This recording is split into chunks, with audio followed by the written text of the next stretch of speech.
How's it going, Phonlab? It's Root Junkie here, and in today's video we're going to be talking about system slots, what they are, and how they can sometimes cause a boot loop issue. Okay, so we're going to open up a command window here, and we're going to write some commands. First things first, you're going to need to put your device into bootloader mode.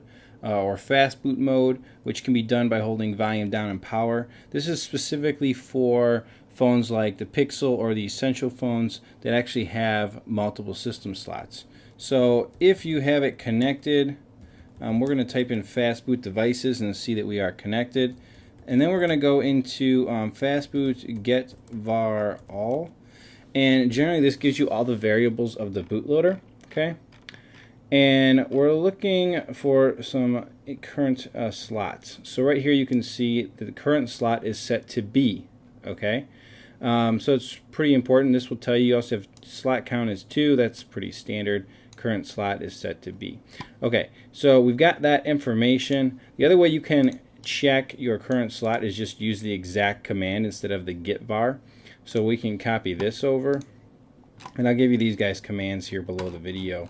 And we can paste it in, and we can hit enter, except for we have to do fast boot and then the current slot.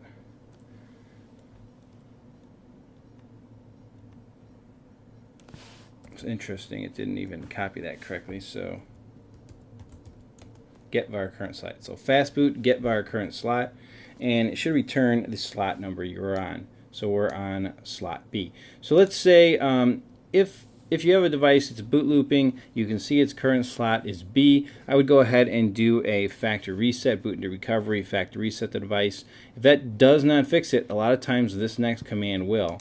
And basically what you're going to do is you're going to change the active slot. So we're going to copy that command right there, and we're going to paste it in over here.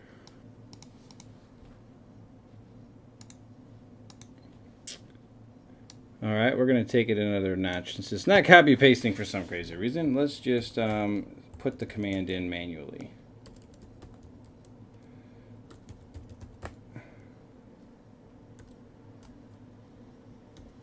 So this is what it is. It's fastboot space dash dash set dash active equals A. Okay, and what this should do is this should change your active slot right here to A. So let's hit it. And you're going to see on mine I've got this issue. So this is another thing to note. You cannot change active slots unless the device has an unlocked bootloader. Mine is currently locked. See, not allowed when locked. Okay, it's because I have a locked bootloader. Now you're really not going to need to mess with active slots on a device unless somebody has unlocked the bootloader, maybe tried to root their phone or install a custom recovery or something like that. That's the point when you're going to do this. So when this should really be utilized is in that situation. And you can tell, you know, if you have an unlocked bootloader by looking through all of your stuff up here on the device. Let's see if I can find the exact, yeah, right here. So unlocked no would be telling me that it's not unlocked. Okay, or I'd say unlocked yes would mean it's an unlocked bootloader, and I should be able to change my active slots with that command. Once you've sent a command like this to switch the active slots, what I highly recommend doing is coming in here and checking the current slot again and seeing if it has in fact changed to A. And if it has, you're good. From here, just to get the device to boot, you just would do the fast boot reboot, and the device will reboot right up and hopefully boot into the operating system on the new slot you changed it to. For us, it would be slot A. Okay, I have seen people being like, yeah, my phone's stuck in a bootloader, no matter what I do I can't fix it, and literally just change the active slot and voila, device boots right up. So good tip to have, good note to have. I would definitely say, you know, pay attention to this kind of stuff.